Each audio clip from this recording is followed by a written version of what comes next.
Hello students, welcome back. MRS classes में आपका फिर से स्वागत है। और आज इस वीडियो में हम लोग बात करेंगे रिलेशन एंड फंक्शन एक्सरसाइज 1.2 का। तो 1.2 में क्वेश्चन नंबर 3 से स्टार्ट करते हैं। पहला जो क्वेश्चन नंबर 3 है वो दिया हुआ है F mapping from real number to real number, और उसका वैल्यू जो दिया हुआ है F of X equal to greatest integer function दिया हुआ है। ठीक है, तो और इसको हमको प्रूव करके दिखाना है कि ये ना ही 1 1 होना चाहिए और ना ही क्या होना चाहिए ऑन टू। तो सबसे पहले हम बात करते हैं कि ग्रेटेस्ट इंटीजर फंक्शन क्या होता है। ठीक है, तो मेरे पास एक रियल नंबर है, एक रियल नंबर लाइन है। ठीक है, उसमें 0 है, 1 है, 2 है, 3 है, -1 है, -2 है, -3, इस तरह से नंबर लाइन में हम नंबर को ड्रॉ कर लिए। ठीक है, अगर कोई आपसे पूछता है कि चलो हमको बताओ f of x equal to greatest integer function x है, कोई पूछता है कि हमको बताओ कि नंबर 2 का जो वैल्यू होगा वो क्या होगा, तो देखिए कभी भी कोई एक इंटीजर वैल्यू है, हमेशा याद रखिएगा, कोई परफेक्ट इंटीजर वैल्यू है, उस केस में उसका आंसर हमेशा वही आएगा। ठीक है, जैसे 2 का पूछा गया तो 2 होगा। अगर कोई पूछता है परफेक्ट इंटीजर वैल्यू है 3 का आंसर क्या आएगा, तो उस केस में उसका आंसर क्या आएगा, 3 आएगा। लेकिन अगर कोई आपसे पूछता है कि चलो बताओ एक नंबर है 2.567, इस केस में इसका आंसर क्या आएगा, या फिर उसको पूछा जाता है कि बताओ 2.999, इसका आंसर क्या आएगा, या फिर कोई पूछता है कि बताओ हमको 3.001 का आंसर क्या आएगा, कोई पूछ लेता है कि 3.987, इसका वैल्यू क्या आएगा, तो इस केस में इसका आंसर क्या होगा। तो देखिएगा कभी भी कोई भी डेसिमल नंबर का पूछा जाए तो पहले उस नंबर को आप नंबर लाइन में ड्रॉ करने का कोशिश कीजिए। ठीक है, तो 2.567 कहां आएगा, तो जाहिर सी बात है 2 और 3 के बीच में कहीं पर यहां होगा, वो होगा मेरा 2.567। तो आपको करना क्या है कि जो भी नंबर को आप नंबर लाइन में ड्रॉ करते हैं उसके लेफ्ट हैंड साइड में देखिए कि जो परफेक्ट इंटीजर है वो वैल्यू कौन सा है। तो आप देखिएगा कि इसके लेफ्ट हैंड साइड में जो परफेक्ट इंटीजर वैल्यू है वो मेरा क्या है, 2 है, तो उसका आंसर आपका 2 हो जाएगा। ठीक है, नेक्स्ट 2.999, तो 2 और 3 के बीच में कहीं पर यहां पर आएगा, 3 से जस्ट थोड़ा सा पहले आएगा आपका 2.99। तो ठीक इसके लेफ्ट साइड, ये ना कि आप क्लोज देखकर इसको 3 लिख देंगे, ऐसा नहीं, आपको ऑलवेज आपको हमेशा लेफ्ट साइड देखना है। तो उस केस में फिर से आंसर आपका क्या आ जाएगा, 2 आएगा। फिर नेक्स्ट 3.001, तो 3.001 कहां पर आएगा, 3 और 4 के जस्ट 3 के बाद में यहां पर होगा, तो उस केस में भी इसके लेफ्ट साइड नंबर जो होगा वो क्या होगा, 3 होगा। फिर 3.987 कहां आएगा, 4 के जस्ट थोड़ा सा पहले, तो उस केस में भी इसके लेफ्ट साइड में जो नंबर है वो क्या है, 3 है। तो आपका ये हो जाएगा ग्रेटेस्ट इंटीजर का वैल्यू। ठीक है, चलिए अब बात करते हैं इस क्वेश्चन को कैसे बनाना है। ये चीज अगर आप समझ गए तो ये क्वेश्चन को बनाना बहुत आसान है। ठीक है, तो इसको बनाने के लिए फिर से हम थोड़ा सा एक एरो डायग्राम बना लेते हैं। मान लेते हैं ये सेट ए है और ये सेट मेरा क्या है, बी है। ठीक है, इसके अंदर जो नंबर होगा वो क्या होगा, रियल, इसके भी अंदर जो होगा नंबर क्या होगा, रियल। सेट ए जो डोमेन है वो भी मेरा रियल नंबर है, सेट बी जो कोडोमेन है वो भी मेरा क्या है, रियल नंबर। इस रियल नंबर के अंदर सेट ए के अंदर 1 2 3 -1 -2 -3 0.5 0.6 0.7 बहुत सारा नंबर आएगा। ठीक है, सेम प्रोसेस इसमें भी कुछ इसी तरह से होगा, 1 2 3 -1 -2 -3 0.5 0.6 0.7 बहुत सारे नंबर आएगा। ठीक है, अब हमको क्या देखना है ना, क्या हर एक एलिमेंट का एक अलग अलग इमेज बनता है। 1 1 का डिफिनेशन क्या बोलता है कि यहां का जो डिफरेंट एलिमेंट्स को अगर आप उठाते हैं तो उसका डिफरेंट इमेज बनना चाहिए। 1 1 के लिए हमेशा आपको लेफ्ट टू राइट जाना रहता है। ठीक है, यहां से आपको इमेज देखना, यहां वो भी अलग अलग बनना चाहिए। ठीक है, तो आप क्या देखिएगा, कहीं चलिए हम 0 भी ले लेते हैं, 0 भी ज्यादा अच्छा रहेगा। तो आप क्या देखिएगा कि -2 का इमेज तो आपको दिख रहा है, -2 बनेगा, -3 का -2 का -2 -3 का -3। लेकिन अगर कोई पूछता है कि 0.5 का इमेज कहां बनेगा, तो 0.5 का जो इमेज बनेगा वो उस केस में कहां बनेगा, 0 में। 0.6 का भी इमेज कहां बनेगा, 0 में बनेगा। 0.7 का भी इमेज कहां बनेगा, 0 में बनेगा।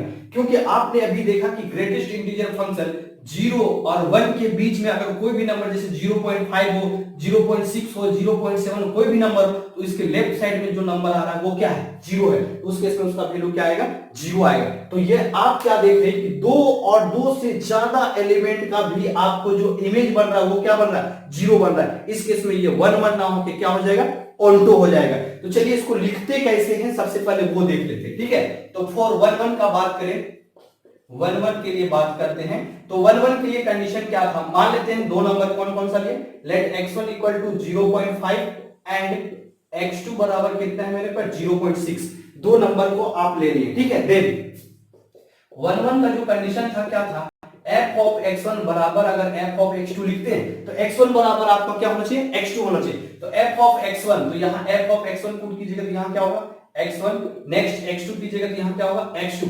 अब देखिए x1 का वैल्यू है आपका 0.5, ठीक है। नेक्स्ट x2 का वैल्यू कितना है 0.6, तो 0.5 उसका इमेज कहां पड़ रहा है 0 पे, 0.6 का भी इमेज कहां पड़ रहा है 0 पे। तो अब क्या ऑब्जर्व किए, वी ऑब्जर्व दैट, हमने ऑब्जर्व किया क्या, f ऑफ x1 बराबर f ऑफ x2 है। f ऑफ x1 बराबर क्या है f of x2। f of x1 का वैल्यू कितना है 0, f ऑफ x2 का भी वैल्यू कितना है 0, तो f ऑफ x1 बराबर तो f ऑफ x2 आ गया, बट क्या x1 x2 के बराबर है, आप चेक कीजिए x1 का वैल्यू 0.5 है, x2 का वैल्यू 0.6 है, ये इक्वल नहीं है। अगर ये इक्वल हो जाता तब वो 1 1 होता, इक्वल नहीं है इस केस में ये 1 1 नहीं होगा। तो आई होप ये चीज आपको क्लियर हो गया होगा। चलिए नेक्स्ट बात करते हैं हम लोग ऑन्टो फंक्शन के लिए, ऑन्टो कैसे दिखाते हैं, ठीक है। तो ऑन्टो के लिए हम लोग बात करते हैं, ऑन्टो का कंडीशन क्या था, ऑन्टो का कंडीशन था आप लेफ्ट टू राइट जाते थे 1 1 के केस में, लेकिन ऑन्टो के केस में हमको राइट टू लेफ्ट चलना है, राइट टू लेफ्ट मतलब सेट ये जो कोडोमेन का है यहां पर आपको देखना है कि उसका प्री इमेज है या नहीं है। अगर यहां के हर एक एलिमेंट का प्री इमेज इधर दिख गया तो उस केस में वो ऑन्टो होगा, नहीं तो वो ऑन्टो नहीं होगा। तो आप देखिएगा क्या कि जो परफेक्ट इंटीजर है उसका तो इमेज इधर बन रहा है, जो डेसिमल वाला पार्ट है उसका जो इमेज यहां बन रहा है वो भी एक परफेक्ट इंटीजर ही बन रहा है, ठीक है। तो आप देखिएगा कि ये 0.5, 0.6, 0.7 इस एलिमेंट का क्या यहां पर प्री इमेज आपको मिलेगा, उसका प्री इमेज नहीं मिलेगा। तो आप कह सकते हैं कि ये ऑन्टो फंक्शन नहीं कहलाएगा। तो इसको लिखना कैसे है, लेट 0. मान लेते हैं कोई एक एलिमेंट उठाए 0.6, ये बिलोंग कर रहा है कहां पर, कोडोमेन पे, रियल नंबर। यहां पर आप दिखा दीजिए कि ये दोनों तो रियल नंबर है, तो 0.6 यहां भी, 0.6 यहां भी, तो कहां का 0.6, तो आप बोलिएगा कि 0.6 हम कहां का लिए, कोडोमेन का लिए। तो यहां पर आप लिख दीजिए ये 0.6 जो उठाए हैं वो कहां का उठाए, कोडोमेन का, ठीक है। यहां तक कंप्लीट हो गया, मान लीजिए 0.6 बिलोंग कर रहा है आप कोडोमेन पे, बट यहां पर जो फंक्शन है वो क्या है यार, f ऑफ x बराबर क्या है, ग्रेटेस्ट इंटीजर फंक्शन x है। ये जो वैल्यू देगा वो क्या है, which gives always integer value, या परफेक्ट इंटीजर भी वैल्यू लिख सकते हैं, इंटीजर वैल्यू। ये हमेशा जो आंसर देगा वो हमेशा क्या देगा, एक इंटीजर वैल्यू ही देगा, कभी भी परफेक्ट इंटीजर वैल्यू ही देगा, कभी भी डेसिमल में तो आंसर नहीं देगा, कभी नहीं देगा। तो उस केस में क्या देख सकते हैं, there does not exist any element x belongs to R, ये कहां का होगा, डोमेन का होगा, such that f of x equal to greatest integer function x equal to 0.7। तो आप क्या देखिएगा कि 0.7 का प्री इमेज यहां पर आपको कभी भी नहीं मिलेगा। आप इस तरह से भी लिख सकते हैं f(x) equal to greater which gives always integer value, therefore 0.7 does not have pre image in domain, आप इस तरह से भी लिख सकते हैं, ठीक है। तो देयरफॉर f(x) जो होगा greatest integer function is not onto. जब ये ऑन्टो नहीं होगा तो उस केस में ये क्या हो जाएगा, एंटो फंक्शन हो जाएगा, क्लियर। चलिए नेक्स्ट बात करते हैं क्वेश्चन नंबर 4। क्वेश्चन नंबर 4 क्या बोलता है, ठीक है, इसको मिटा देते हैं। क्वेश्चन नंबर 4 आपको बोलता है कि एक फंक्शन डिफाइन किया हुआ है real number to real number, ठीक है, फंक्शन डिफाइन किया हुआ है रियल नंबर टू रियल, और जो फंक्शन का वैल्यू है वो फंक्शन का वैल्यू दिया हुआ आपका मॉडुलस ऑफ x। अब मॉडुलस ऑफ x में भी एक कंडीशन डाल दिया है कि f(x) का वैल्यू हमेशा पॉजिटिव आएगा, कब, अगर आप x का वैल्यू 0 या 0 से बड़ा लीजिएगा, और -x आएगा अगर आप x का वैल्यू क्या लीजिएगा, 0 से छोटा मतलब नेगेटिव। तो इसको दिखाना है कि ये ना ही 1 1 होना चाहिए और ना ही क्या होना चाहिए, ऑल्टो। तो देखते हैं इसको कैसे दिखाइएगा। तो चलिए फिर से हम बात करते हैं, एक एरो डायग्राम लेते हैं। ये एक एरो डायग्राम है, ये मान लेते हैं मेरा सेट ए है, ये मेरा सेट क्या है, बी है, ठीक है। इसमें भी मेरा रियल नंबर होगा, इसमें भी मेरा क्या होगा, रियल नंबर होगा। तो कुछ रियल नंबर ले लेते हैं, जैसे -1 -2 +1 +2 0.5 0.6, कुछ भी आप ले सकते हैं, दुनिया का सारा नंबर ले लीजिए, ठीक है। उसी तरह से यहाँ भी -1 -2 0.5 +1 +2 0.5 0.6, आप अपनी इच्छा से जो चाहे ले सकते हैं, ठीक है। तो आप क्या देखना, आपको क्या दिखाना है कि यहाँ के हर एक एलिमेंट का यहाँ इमेज बनना चाहिए, ठीक है, ये चीज है। तो आप क्या देखिएगा, अगर आप यहाँ पर f of x equal to modulus of x लेते हैं, तो यहाँ पर अगर आप -1 लीजिएगा तो -1 आंसर क्या आएगा, +1।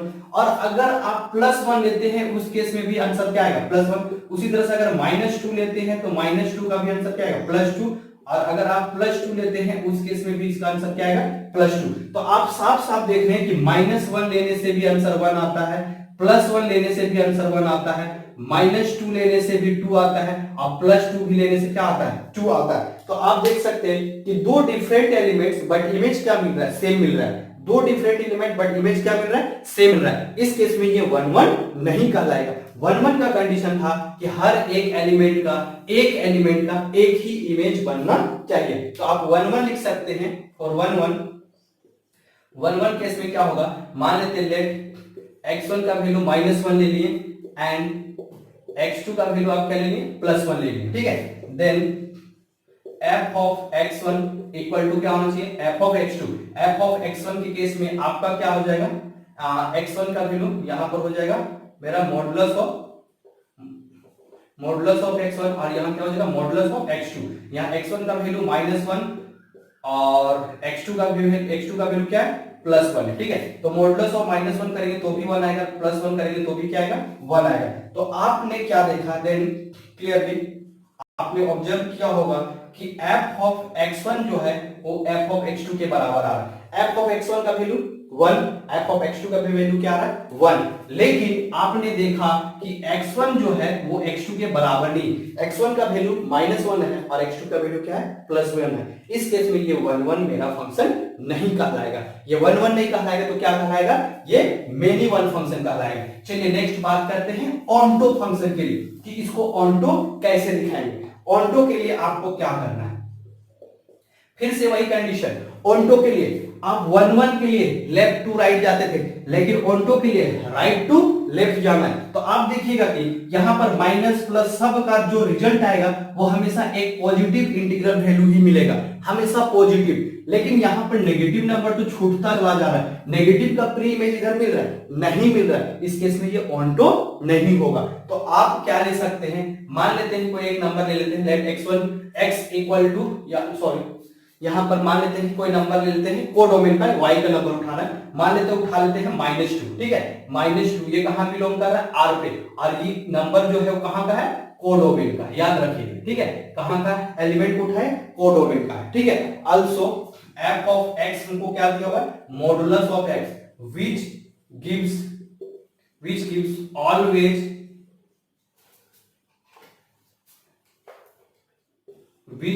always non negative value. याद रखिए, सिंपली पॉजिटिव भी लिख सकते हैं, ये हमेशा क्या देगा, नॉन नेगेटिव वैल्यू ही देगा, ठीक है। fx equal to modulus x which gives always non negative value, मतलब fx बराबर मॉडुलस ऑफ, हमेशा जो भी आंसर देगा वो क्या देगा, पॉजिटिव में देगा, ठीक है। therefore there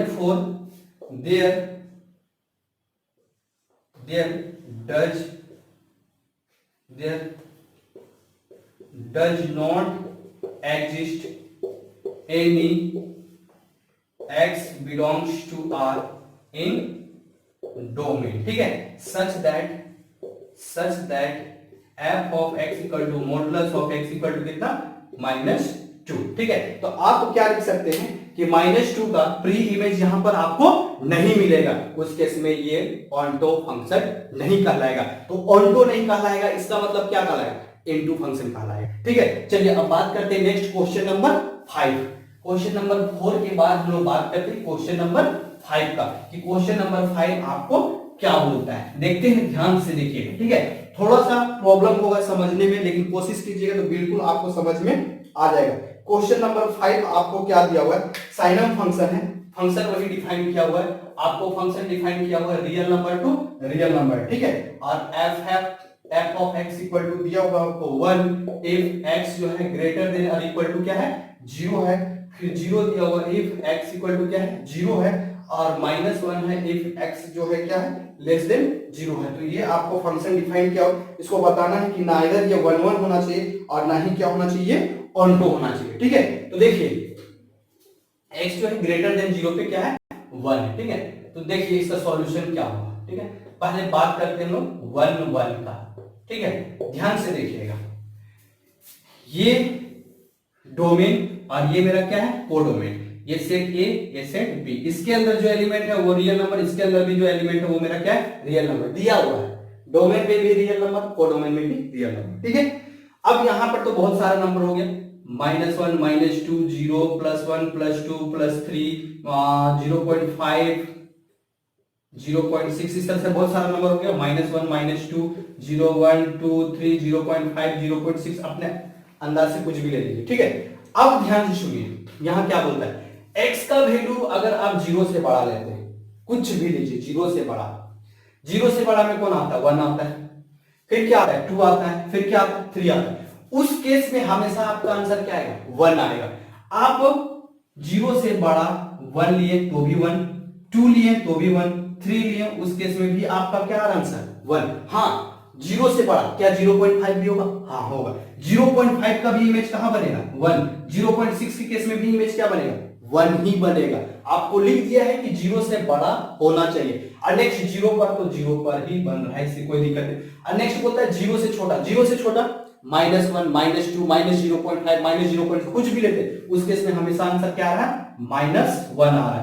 -1 का -1 में बनेगा, -2 का भी -2, -3 केस में भी क्या बनेगा माइनस बनेगा। तो आप क्या देख रहे हैं कि डिफरेंट एलिमेंट्स बट इमेज क्या आ रहा है सेम आ रहा है, तो फिर से ये 1 1 मेरा नहीं कहलाएगा। ये चीज समझ में आ गया होगा। तो लिखना कैसे, तो मान लेते हैं मेरे पास दो नंबर है, x1 का वैल्यू क्या ले लेते हैं मान लेते हैं 2, ठीक है, एंड x2 का वैल्यू क्या ले लेते हैं मान लेते हैं 3। दो नंबर ले लिए, देन आपका क्या होना चाहिए f ऑफ x1 बराबर क्या होना चाहिए f ऑफ x2। ये कंडीशन f ऑफ x1 का वैल्यू कितना 2, f ऑफ x1 के केस में आपका आंसर कितना आ रहा है 2, ठीक है।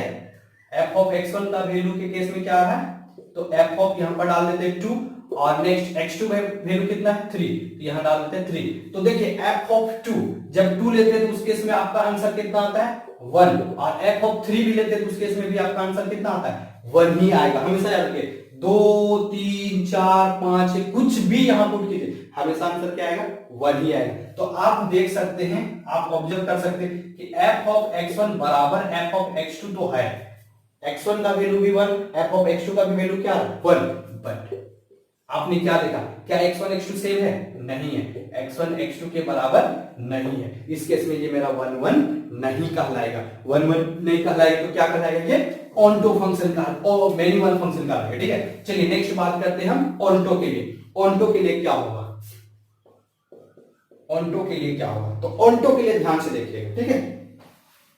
ऑन्टो के केस में फिर से वही बात, आपको कहां जाना है राइट टू लेफ्ट। तो आप देखिए कि 0 से बड़ा कुछ भी लीजिएगा 1 आएगा, 0 पर 0 आएगा, 0 से छोटा पे क्या आएगा -1। मतलब यहां पर आपका -1 0 और 1, मतलब यहां से कुछ भी आप एलिमेंट को उठाएंगे इमेज के केस में -1 0 और 1 ही बचेगा। -2 2 3 0.5 0.6, क्या ये कभी भी इधर का एलिमेंट का इमेज होगा, नहीं होगा।